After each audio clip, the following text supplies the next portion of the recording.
am ready to put on a show! Well, hello, Rivals fans, and welcome back to the Rivals Report, the show that gets you up to speed on Rivals esports news in a nice, bite-sized package. My name is Diatonic, and this is the Rivals Report number 17 for the week of September 22nd, 2025. On this week's report, Ignite is almost firing on all cylinders, and with Stage 2 getting underway in the EMEA region, we've got some highlights of the first matches. The Rivals Roundtable also returns this week, featuring interviews from players from the Americas region, giving you an inside look at how they've been prepping. And the Asia region also wrapped up their group stage this week, and we've got the rundown on who's going to playoffs. And finally, another week and another Battle of the Orgs. But this one was huge, and you don't want to miss our highlight reel of all the grassroots action. Well, Ignite Stage 2 is officially underway in EMEA as of this past weekend, with an incredibly competitive crop of EU teams joining the fray alongside the Asia and China regions. The EMEA region is as competitive as ever, with a swath of new teams joining the fray and looking to mix things up. Let's take a look at how the first week of EMEA action went down in Stage 2. Day 1 started off strong with an appearance from the Stage 1 champs Citadel as they took on newcomer team Foxhound. It was a tough draw for the new squad as they were on the receiving end of a 2-0 beatdown from the defending champs. Two new teams went head-to-head next up as Chopped took on Paradox. Chopped had proven themselves formidable in the grassroots scene before Stage 2 started, and they began their Ignite campaign with a solid 2-0 win here. In Group B action, we had a showdown between returning team Alcatsia and debuting team Dawncore, one that Katsia would dominate 2-0. And a major matchup to round out the first day, with Virtus Pro returning to the Ignite stage to take on Vice, the former Ex-Oblivion. But Vice would end up on the receiving end of a dominant 2-0 win from Virtus Pro. The first match of Day 2 was a big one. Navi, the former Team 1 squad, took on FaZe. Map 1 was incredibly close, just barely going Navi's way, but they'd close it out on a more convincing Map 2. Insomnia delivered the pain to Revived in the second match, winning in an incredibly decisive 2-0 win. Stage 1 veteran Team Peps were up against Ninja Creamy next, and it'd be Ninja delivering a big upset to Peps, winning 2-0. And finally for Day 2, a returning OG seed took on Foot Esports, formerly known as All Business. This ended up being the first 3-map series of the day, but it'd be OG spreading their wings and taking the win in a highly contested 2-1 victory. Day 3 started with a barn burner of a match between the Stage 1 champs Citadel and newcomer team Chopped. Chopped picked up a big win against Team 1 before Stage 2, and they managed to slay another king here with a huge 2-1 win.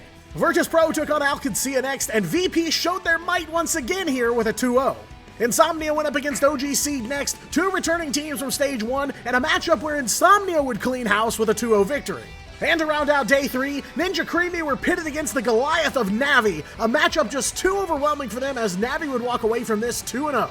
And we head to Survival Sunday for this last day of Week 1 with 4 elimination matches on the docket. First up was a battle between Dawncore and Vice, and though Dawncore looked strong on the first map, Vice would battle their way to a big reversal here 2-1. The 2-1s continued as Paradox took on Foxhound next, with Paradox emerging the victors and surviving the week. Stage 1 returners Team Peps squared off with FaZe in the next matchup, but FaZe would win this one handily with a 2-0 sweep. Foot Esports were back on the pitch next against Revived, and Foot would send them home with one last 2-0 sweep to round out the week. So we say goodbye to 4 EMEA teams this first week: Dawncore, Foxhound, Team Peps, and Revived. Certainly some unexpected results coming our way this week, but believe it or not, this is only just the beginning. There's still a whole week of EMEA group stage action to come, and it all starts Thursday with another slate of elimination matches. While most regions' Stage 2 competitions have already kicked off, we're awaiting the start of the group stage for the Americas and Oceania later this week. But before the action kicks off in the West, we sat down with several players from across the NA region to get their thoughts and pick their brains about the upcoming competition. This is the Rivals Roundtable NA edition. Like with our EMEA interviews, we asked all teams we spoke with the same questions and have built a montage of their answers to give you an at-a-glance overview of how everyone stands. The first question we asked was, what are you looking forward to most in Stage 2? Living up to expectations. Like for example, right now we're like the scrim team, Jesus Christ, right? But we gotta like win in matches too. Well, it's a new team, so I think the obvious answer is seeing how we compete on stage. I think that's the thing I'm looking forward to the most. I'm really excited to see every team play. Honestly, I think North America just looks incredible right now. I think every team just has some kind of aspect about them that I'm just so excited to see. Definitely looking forward to doing well and showcasing everything we've been working on. We've been working really hard leading up to this tournament. Definitely looking forward to the match versus Envy, I think it'll be a really good opportunity for us. Yeah, I'd say like the same thing. Like more towards just want to show people that we're better than they think we are. Because I feel like, people probably think we still choke or that we're like not that good. The competition in NA has really ramped up since Stage 1, so we wanted to know, aside from yourselves, who do you think is the biggest threat going into Stage 2? I mean, it's just Envy, to be honest, right? Like, it's just Envy. Obviously, as of more recently, I could say Dreamland. I think it's got to be FlyQuest. Personally, I think it's FlyQuest. I think FlyQuest is really, really up there. I think Envy can be pretty good. I think maybe Dreamland can catch some people off surprise, maybe. There's a lot of threats, but I think the biggest one should be Envy. They look scary. They look. I don't want to call them a Goliath, because everyone knows what happens when you call a team Goliath. A David will pop up and knock the Titans off their throne, but yeah, I think Envy is at the top of their game right now. Well, definitely Envy, in my opinion. Coming off the mid-season finals, getting second place. Probably the #1 team in North America right now, heading into the tournament at least, so. Yeah, I'd say it's the same thing. Envy, the best team, so. There's quite a bit of new blood entering the fray this time, so we wanted to know, what player or team do you think is being slept on going into Stage 2? I don't know about slept on. I think maybe like a little underrated. I think like for example Dreamland. I think Dreamland is like sort of that team that sort of like everybody was like underrating a little bit, and now they're like actually getting results. Or like now they're actually like respecting them a little bit more. Midara. I would change my answer to Midara mainly because Midara has improved so much lately. I feel like the curve that he has improved at for like the past 2 weeks has been so crazy that I think he's like going to be very, very slept on. I think people are not going to think he's like as good as he is right now. I think a lot of teams are sleeping on busy at work. I don't think a lot of people have like really noticed them, even after they took down like an incredible team like Intergalactic during MRC. I'll probably say PXG more than anybody. I guess they're busy at work now because they're not with PXG anymore, but probably that too. I mean, I think they upset Intergalactic in MRC and they seem to play well, so probably them. Yeah, I don't have anything to add to it, just basically what he said. I think they're better than people think they are. I think they've improved a lot, and I think they've shown that, and I'm looking forward to seeing what they are going to be able to do in this tournament. And as always, we value journalistic integrity here at the Rivals Report, so we asked, is a hot dog a sandwich? I think a hot dog is just a hot dog. No, it is not a sandwich. Do you put dogs in your sandwiches? It follows all the rules, but I don't think so, because there's that little side of the bun that's connected. So it seems more like a gyro from Greek food. I think technically it might be considered a sandwich, but I think I'm gonna disagree with that. It's definitely a hot dog. It should be its own thing, its own category. I don't agree. I think a hot dog is a sandwich. How about that? No, bro. No, it's not. Mustard, mayo. You're lying to yourself. You can put like veggies on it. That's what people put on normal sandwiches. So there's a good snapshot of how things are looking ahead of the Stage 2 kickoff later this week. Just like EMEA, there have been a lot of changes in the competitive field ahead of this next phase of Ignite, so it's tough to pinpoint who's on top and who's poised to fall. NA Stage 2 action kicks off this Thursday night on both the official Rivals Twitch and YouTube channels, so don't miss a second of the action. And while the Americas are gearing up to start their group stage, the Asia group stage drew to a close over the weekend. Week 2 was filled with heavy hitter matchups and some heartbreakers as well, so let's see how the Asia group stage wrapped up. Zero Tenacity were back in action to kick things off for Week 2, taking on Down Payment in the opening match. Z10 looked clean on Map 1, but Down Payment would claw their way to a reverse sweep, defeating Z10 2-1. Incipients were still on the hunt for their first group stage win as they took on U-Winks next, and they'd get themselves on the board with a big 2-0 win here. Rounding out this first day of Week 2 was yet another marquee matchup, the fated rematch between Stage 1 champs Reject and the newly rebuilt Gen G. Though the players have changed, the story was yet again one of triumph for Reject as they take the series in a close 2-1 showdown.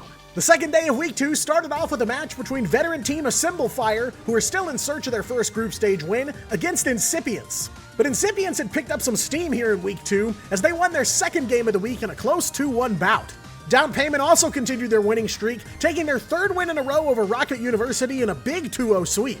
Onside Gaming looked to keep their dominance alive in the next match as well, taking on U-Winks and walking away with a clean 2-0. And in the final Day 2 matchup, Zero Tenacity went head-to-head with the Vietnamese squad OEG.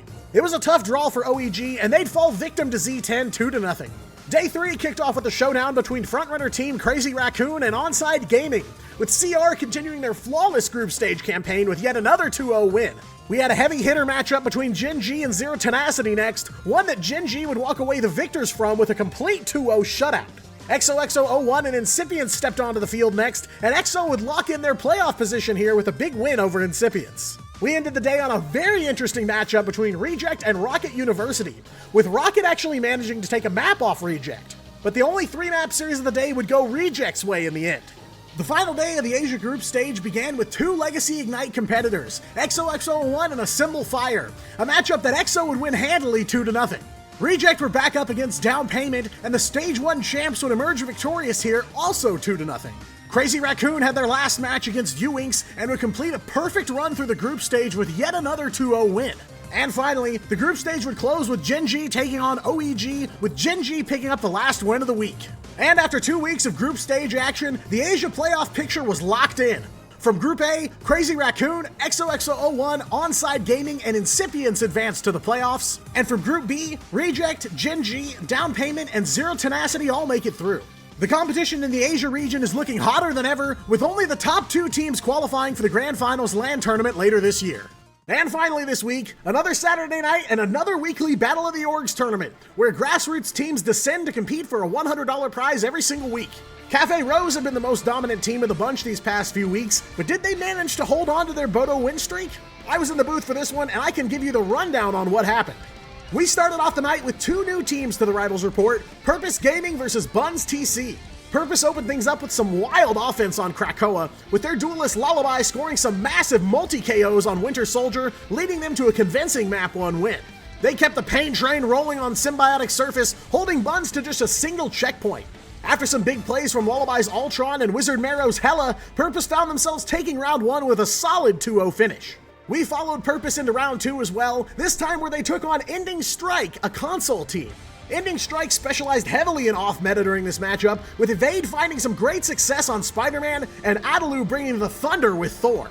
They rattled PG's cage on Celestial Husk first, taking a swift map 1 win. They put the pressure on PG on Central Park as well, with Evade swapping over to Hawkeye and Ducky Lucky busting out the Moon Knight. Ending Strike fully cleared the map and managed to lock in a solid defense, stopping Purpose just short of the second checkpoint for the win. We caught up with multi-time Bodo champs and top 12 MRC squad Cafe Rose in the semifinals next, paired up against UBC Thunder for this next bout. Rose dominated Hell's Heaven first, dropping a few interesting hero picks of their own such as Black Panther and even Angela. Hall of Dajalia was a brutal bout, with UBC Thunder nearly clearing the map before Cafe Rose were able to stop them. It was a tough matchup after halftime too, but a couple of strange portal surprise attacks were able to help them turn the tide, and Cafe Rose would advance to their 4th Bodo finals in a row with a 2-0 win. And it was a grassroots marquee matchup in that finals, with Cafe Rose set to take on a team we've discussed on the Rivals Report before, Outlast. Rose kicked things off with a win on Celestial Husk first, but it was clear that Outlast were here to give them a real challenge, acing Rose at least once before all was said and done. We headed to Symbiotic Surface next, where Outlast clawed for every inch of progress they could, eventually stopping just short of clearing the map. But that gave them plenty of breathing room on defense, and though shaky at first, they were able to win a couple of big team fights at the end that helped secure a map win and a map 3. And it all came down to an Araco showdown here, one that left the viewers and myself on the edge of our seats. Cafe Rose gonna have a Galactic Legend here in just a second if they can hold on long enough. Outlast though, they've got a Fate of Both Worlds. The Galactic Legend won't do them any good. They can't get through until it's over. And it's all over! Outlast outlasts the multi-time Battle of the Orgs champions. Outlast managed to snap the Cafe Rose win streak and were $100 richer for it. This was one of the most intense grassroots matchups I've seen thus far, and goes to show just how entertaining these teams can be. While the big dogs battle it out in the Ignite yard, these scrappy teams are out here putting on a show week after week, and they deserve the recognition for it. Well, that's all for this week's Rivals Report. Be sure to subscribe to stay up to date on the latest in Marvel Rivals Esports. And be sure to follow me on other platforms including Twitch, X, and TikTok. And if you're looking to break into Rivals Esports yourself, look no further than Engage. They're an organization that looks to empower esports players through event hosting and production. They're also the minds behind some Rivals community tournaments like the Chronovium Cup and the Rivals Grassroots Weekly. For all things Engage, keep it tuned to their website at engage.gg. I've been Diatonic, you've been amazing, and I'll see you in game.